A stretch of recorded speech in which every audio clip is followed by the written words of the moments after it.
አንዳንዶች ጥቅሙንም ስለማያውቁ በደንብ አይነግሯችሁ። በነገራችን ላይ አንድ ሰው ስለ አንድ ነገር የሚናገረው የዛን ነገር ጥቅም ሲያውቅ ነው።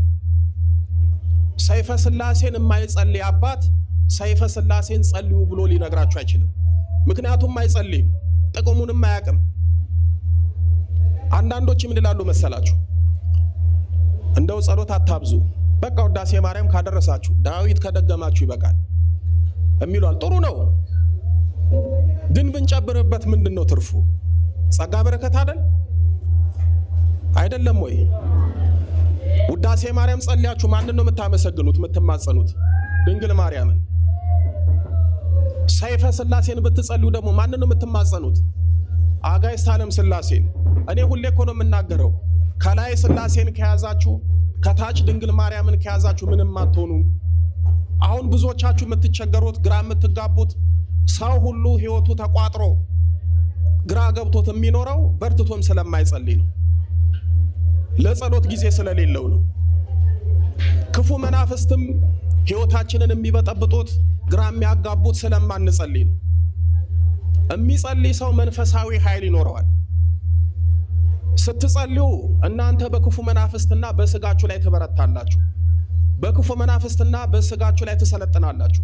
ጸሎት ደግሞ ከተዋችሁ ስጋችሁ ክፉ መናፍስት በእናንተ ላይ ይሰለጥናሉ። ጉልበትና ኃይል ብርታት ያገኛሉ። በዚህ ምክንያት በቀላሉ ህይወታችሁ ይበላሻል፣ በኃጢአት ትወድቃላችሁ። አሁን እኮ ዛሬ አይነ ጥላው አብሮ የሚያድገው የሰውን ህይወት እኮ የሚያመሰቃቅለው ሰው ስለማይጸልይ ነው። በየገዳም ያሉትም አባቶች እንደው ዝም ብሎ ነው አይነ ጥላ እያሉ ያቀሉታል። ዛሩ አረተይ ምናም ተለማመኑት ይተዋል። መተት የሚባል ነገር የለም። እንዲህ ስትባሉ ለጸሎት ትሰንፋላችሁ። እኔ መቼም ብዙ ሰው በዚህ ክፉ መንፈስ ስለተያዘ ደጋግሜ እናገራለሁ። ይኸውላችሁ ይሄ አይነ ጥላ የሚባል መንፈስ ቀላል እንዳይመስላችሁ። እኔ መጽሐፍ ጽፌበታለሁ፣ እንዴት እንደማስረዳችሁም ግራ ገብቶኛል። ብዙ ጊዜም ተናግሬዋለሁ። እስኪ አንድ ነገር ብቻ ልንገራችሁ። ይኸውላችሁ አይነ ጥላ ማለት በእናንተና በእድላችሁ መካከል፣ በእናንተና በውስጥ ባለው ብርሃን መካከል፣ በእናንተና በተስፋችሁ መካከል፣ በእናንተና በእውቀታችሁ መካከል፣ በእናንተና በነጋችሁ መካከል የሚያጠላ የሚጋርድ ግርዶሽ ነው፣ ጥላ ነው፣ መጋረጃ ነው።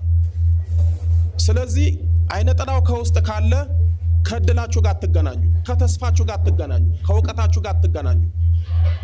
ምክንያቱም ተጋርዷል። ክፉ መንፈስ ካለ የትኛውንም ያህል አእምሯችሁ ብሩህ ቢሆን፣ እውቀት ቢኖራችሁ፣ እድል ቢኖራችሁ፣ ተስፋ ቢኖራችሁ ከውስጥ በኩል እንደ መጋረጃ ሆኖ እድላችሁን የጋረደውን ብርሃናችሁን የያዘውን ያንን ክፉ መንፈስ ህይወታችሁ ገለል ካላደረጋችሁት መንግስት ያላወቃችሁ እስረኛ ስትታዩ ሁሉ ነገር የሞላ የደላ ይመስላል።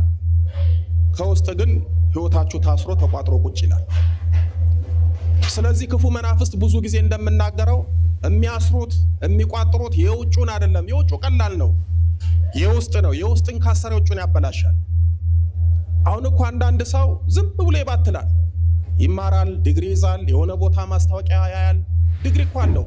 እንደውም ማስታወቂያው እሱ የተማረውን የሚመጥን ማስታወቂያ ነው የወጣው፣ ወይም ደግሞ ያ ማስታወቂያ ለሱ የሚሆነው ነው።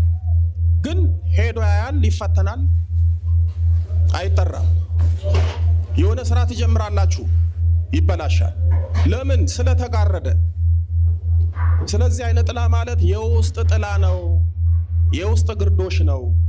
እሱን ዞር ካላደረጋችሁ አትችሉ። አንዱ ክፉ መናፍስትን የምትዋጉበት በዚህ በሰይፈ ስላሴ ጸሎት ነው። ሰይፈ ስላሴ ስላሴን የምታመሰግኑበት፣ የስላሴን ጸጋ በረከት የምታገኙበት፣ ክፉ መናፍስትን የምታርቁበት፣ ክፉ መናፍስትን የምትቀጠቅጡበት ትልቅ ጸሎት ነው። እርግጠኛ ሆኜ የምነግራችሁ ዕለት ዕለት ሰይፈ ስላሴን የሚጸልይ ሰው ነገ ነፍሱ ከስጋው ተለይታ ቢሞት ስላሴ ፊት ቢቆም አያፍርም፣ አይፈረድበትም፣ ይፈረድለታል። አይወቀስም፣ አይከሰስም። ክብርና ጸጋን አግኝቶ ከስላሴ ጋር ለዘላለም ይኖራል። ስለዚህ ዛሬ የማይጸልዩ አባቶች ይሄ ጸሎት ልክ አይደለም፣ ይሄንን አትጸልዩ፣ ውዳሴ ማርያም ከጸልያችሁ ጥሩ ነው እኮ ደግሞ እንዲም ብሎ እኮ ነው ደግሞ እኮ ማንጸልየው። ቀለል አድርገው ውዳሴ ማርያም ይበቃል እንኳን ብሎ ህዝቡ ውዳሴ ማርያም አይጸልይም። ጸሎት ማለት ውዳሴ ማርያምና ዳዊት ነው። እሱንም ደግሞ ህዝብ አይጸልይም። ህዝቡ ባተሌ ሆኗል፣ የጸሎት ባተሌ። ዛሬ ህይወታችን ተደበላልቋል አይደል? እነሱ ቋንቋቸውን የተደበላለቀው፣ ዛሬ እኛ እድላችን የተደበላለቀው፣ ህይወታችን የተደበላለቀው፣ ጤናችን የተደበላለቀው፣ ሰላማችን የተደበላለቀው፣ ሁሉ ነገራችን የተደበላለቀው። ድብልቅልቅ ብለናል። እኛም ተደባልቀናል፣ መንፈሱም ደባልቆብናል። ድብልቅልቃችን ወጥቷል።